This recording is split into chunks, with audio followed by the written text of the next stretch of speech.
You take your pill every morning, you sit in the chair at your doctor's office, they wrap the cuff around your arm, the numbers come back, and your doctor nods. Looks good. You go home reassured. Here is what nobody explained to you at that appointment. Your blood pressure is not one number. It is a constantly shifting value that changes hour by hour, sometimes minute by minute. The reading your doctor sees at 10 in the morning tells you almost nothing about what your arteries are doing at 2 a.m., and 2 a.m. is where the damage happens. While you sleep, your cardiovascular system enters an entirely different operating mode. In some people, blood pressure drops the way it is supposed to, the heart slows down, the vessels relax, and the body enters a genuine recovery state. But in a significant number of people over 55, the opposite occurs. Blood pressure stays elevated through the night. In some cases, it actually climbs higher than it was during the day, silently, with zero symptoms. No chest pain, no headache, no warning of any kind. This nighttime blood pressure pattern is one of the strongest predictors of heart attack, stroke, and kidney damage that exists in cardiovascular medicine, and it is almost never discussed at a standard office visit. Your doctor checks your daytime number, writes the prescription, and moves to the next patient. The 8 hours you spend asleep go completely unmonitored. There is one specific drink backed by published clinical research that targets the exact mechanism behind these nighttime blood pressure spikes, but the drink is useless if you do not understand why your body does this in the first place. That is what changes everything. And it starts with a process most people have never heard of. In a healthy cardiovascular system, blood pressure follows a predictable rhythm tied to your sleep-wake cycle. During the day, when you are active, upright, and alert, pressure runs higher.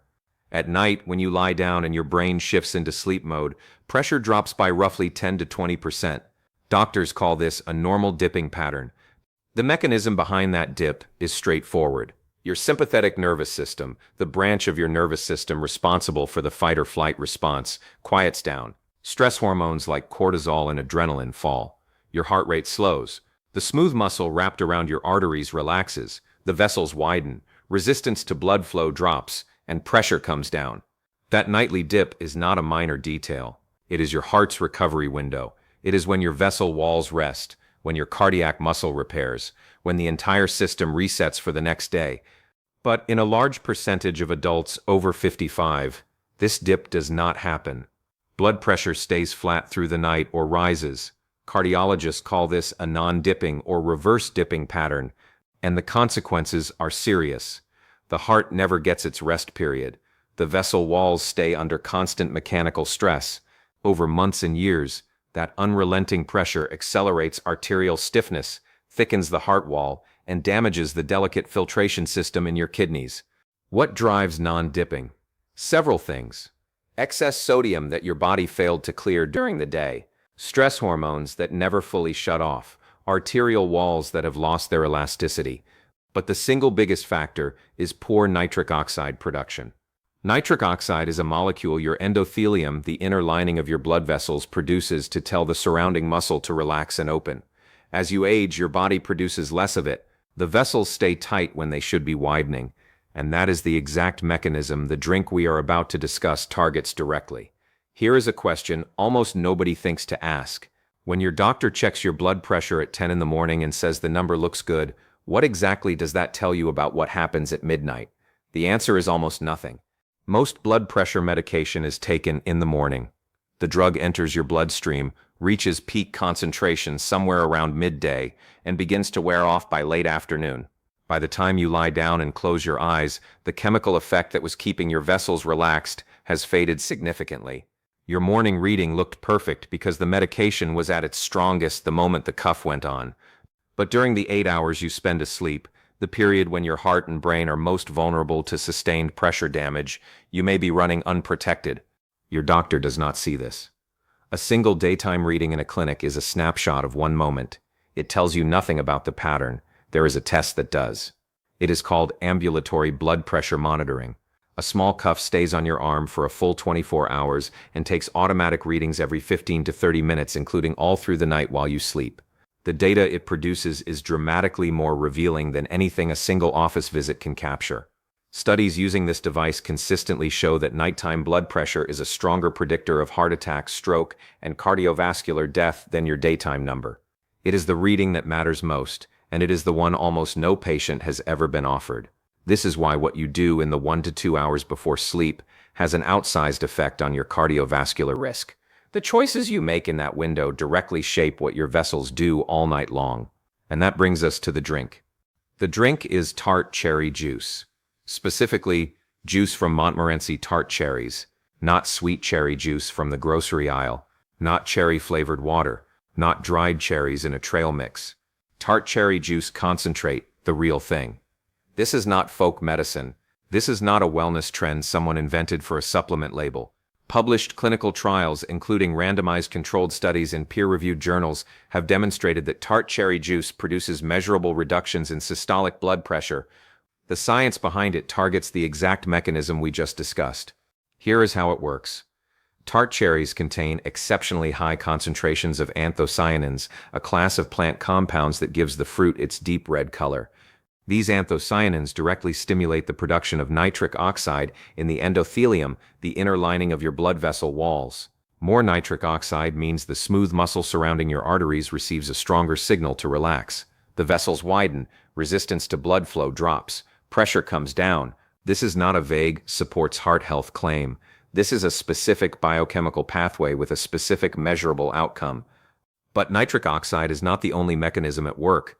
Tart cherries are one of the few natural food sources of melatonin, the hormone that regulates your sleep-wake cycle. Melatonin is not just a sleep chemical, it has a direct relaxing effect on blood vessel walls and acts as an antioxidant that protects the endothelius from oxidative damage, the kind of cellular stress that accelerates arterial stiffness with age. Third, the anti-inflammatory compounds in tart cherries reduce chronic low-grade vascular inflammation.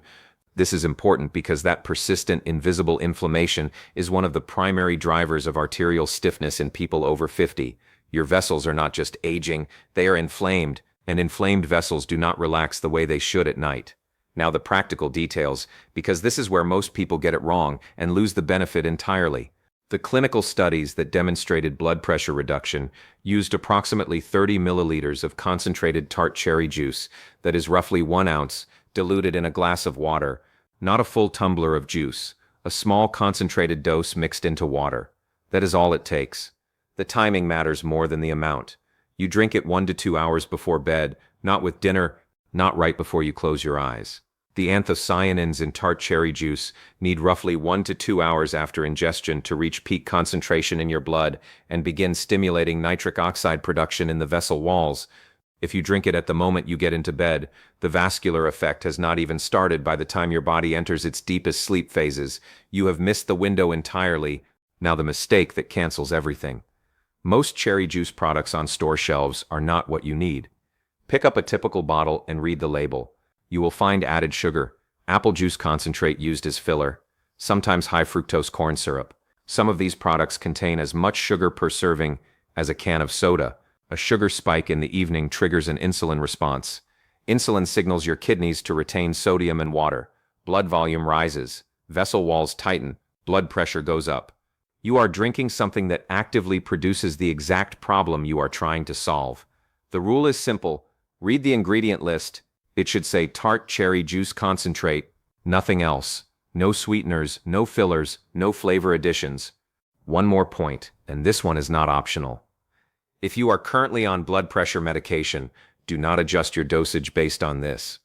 Tart cherry juice is dietary support. It is not a replacement for prescribed treatment. That is a conversation to have with your doctor, not a decision to make on your own, which brings me to something I want to say directly.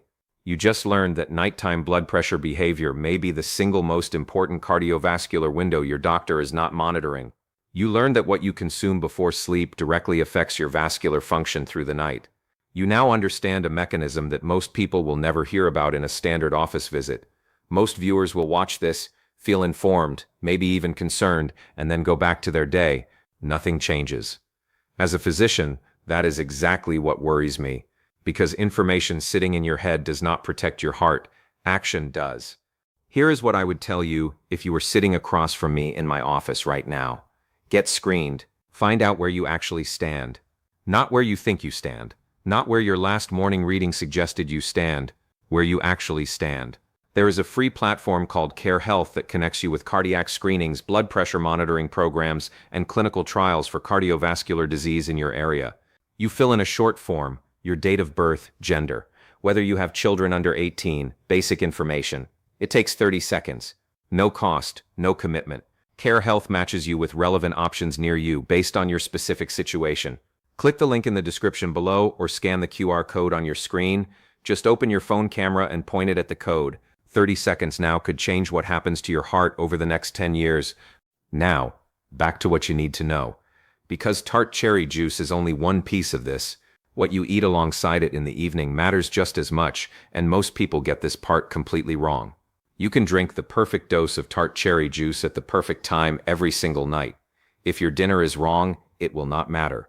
The sodium you eat in the evening directly counteracts the vascular benefit you are trying to create, and the problem is that most people have no idea how much sodium they are actually consuming. Here is the physiology. You sit down to dinner, a sandwich with cheese and deli meat, maybe some crackers with a condiment on the side, nothing that tastes aggressively salty. But 100 g of ordinary hard cheese contains as much sodium as an entire bag of potato chips. You do not taste it because the salt is masked by fat and flavor compounds. It is invisible. But your bloodstream sees every milligram. The moment that sodium enters your blood, your body activates a defense response. Too much salt in the system, we need to dilute it. Your kidneys begin retaining water. Blood volume rises.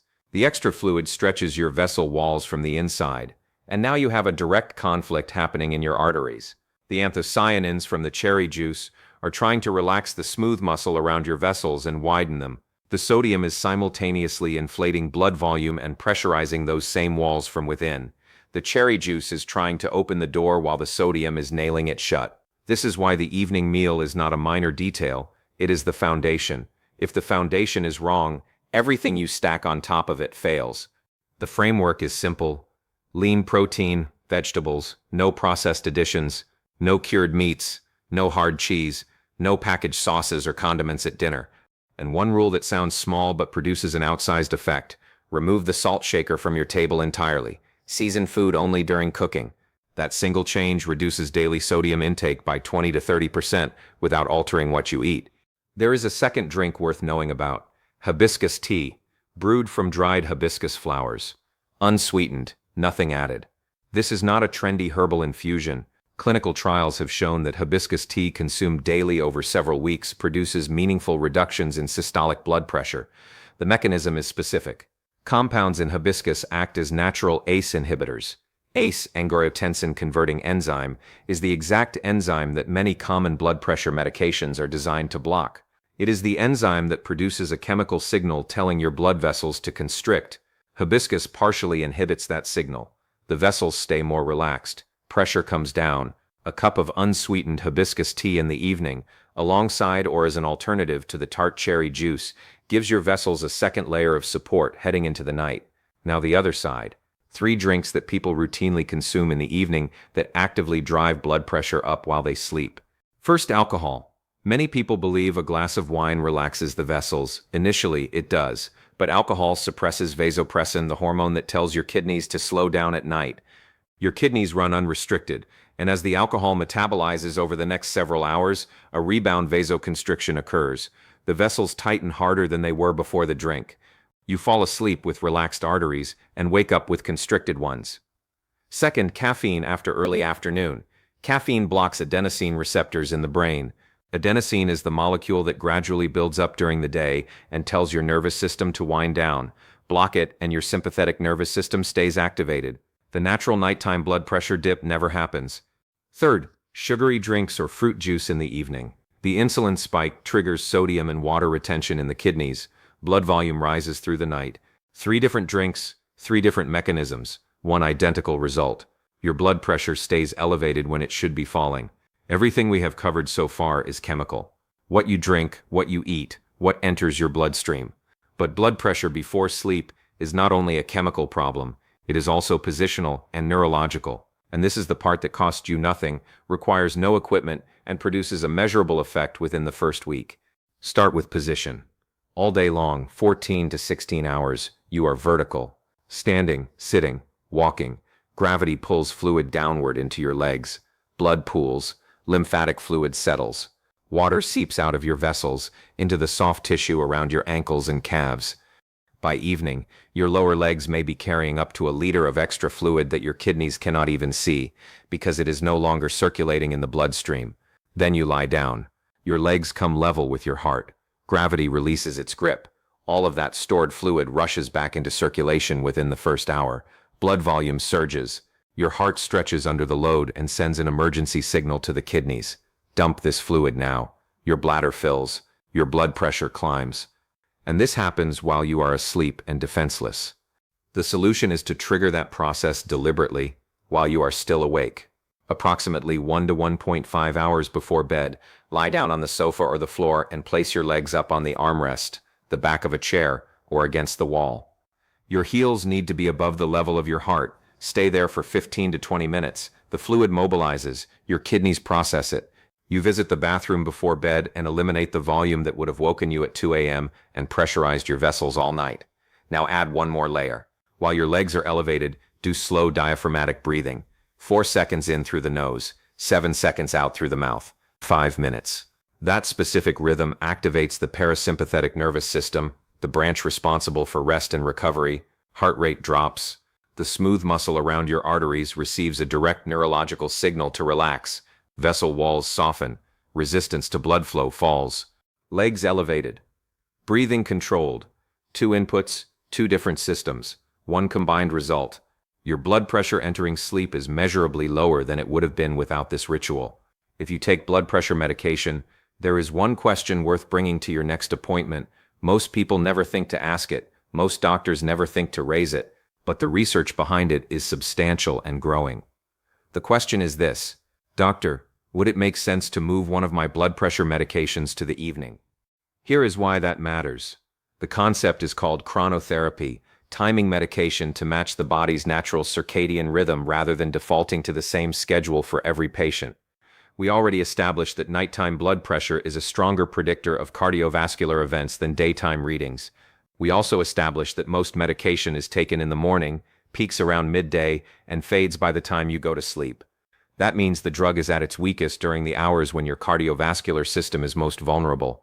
Clinical studies have examined what happens when at least one antihypertensive medication is taken at bedtime instead of in the morning. The results are significant. Nighttime blood pressure control improved. The natural dipping pattern was partially restored in patients who had previously been non-dippers. And in some of the larger trials, the rate of major cardiovascular events, heart attacks, strokes, and cardiovascular death was meaningfully reduced. So why does almost every doctor still default to morning dosing? Because it is simpler. Morning routines are easier for patients to follow. Compliance is easier to track. And it is the historical convention. Most physicians were trained to prescribe it that way, and most have not revisited the question since. This is not a reason to change your medication on your own. That decision belongs to you and your doctor together, but it is a conversation worth having because the answer could directly change what your arteries experience during the most critical 8 hours of your day. Here is your protocol. Not a single trick, not one ingredient that fixes everything. A system. Each step targets a different part of the nighttime blood pressure mechanism. None of them works as well alone as they do together. Step 1. Your evening meal. Lean protein, vegetables, nothing processed, no cured meats, no hard cheese, no packaged sauces, no added sugar. Salt shaker off the table permanently. Season only during cooking. Finish eating at least 2 to 3 hours before bed. This clears the sodium and insulin load from your bloodstream before your kidneys shift into nighttime mode. Step 2. Approximately 1.5 hours before bed. 30 milliliters of concentrated tart cherry juice diluted in a glass of water. Read the label. 1 ingredient only. No sugar, no fillers, no apple juice concentrate. Step 3. If you want a second layer of vascular support, brew a cup of unsweetened hibiscus tea. Drink it alongside the cherry juice, or instead of it. Both target blood vessel relaxation through different pathways. Step 4. Approximately 1 hour before bed, lie down and elevate your legs above the level of your heart for 15 to 20 minutes. While your legs are up, do slow diaphragmatic breathing. 4 seconds in through the nose, 7 seconds out through the mouth. 5 minutes. This mobilizes pooled fluid from your legs and shifts your nervous system into recovery mode simultaneously. Step 5. After the leg elevation, go to the bathroom. Empty the volume your kidneys just processed. That is fluid that would have pressurized your vessels and woken you at 3 a.m. You are eliminating it now, on your terms, while you are awake. Step 6. No alcohol, no caffeine, no sugary drinks from late afternoon onward. 3 different substances, 3 different mechanisms, 1 identical result. They keep your blood pressure elevated through the night. Step 7. At your next doctor's appointment, ask 2 questions. First, would it make sense to move one of my blood pressure medications to the evening? Second, should I be tested with overnight ambulatory blood pressure monitoring? These are not confrontational questions. They are informed ones. Your doctor may say yes. Your doctor may say not yet. Either way, you are now a participant in your own care, not a passenger. That is the system. 7 steps. Each one addresses a specific physiological mechanism: sodium clearance, nitric oxide production, AC inhibition, fluid redistribution, nervous system regulation, chemical interference removal, and medication optimization. Together, they form a protocol that covers every major pathway driving your nighttime blood pressure. Your blood pressure does not stop mattering when you close your eyes. It does not take a break because you are asleep. What happens in your arteries between midnight and 6 a.m. may be the most important cardiovascular window of your entire day. The damage that accumulates there, silently, night after night, is the damage that leads to heart attacks, strokes, and kidney failure years down the road. Now you understand the mechanism. You know why the nighttime dip matters, what disrupts it, and exactly what to do in the hours before sleep to shift it back in the right direction. Small, consistent, evidence-based changes to your evening routine can meaningfully alter what your vessels experience all night long. Nobody at your next 12-minute appointment is going to walk you through the physics of nighttime vascular resistance. There is no billing code for it and no time in the schedule. That is not a criticism. That is simply how the system operates. But now you have the information. Use it. And remember, that free cardiac screening link is in the description. 30 seconds could make a real difference. Take care of yourself.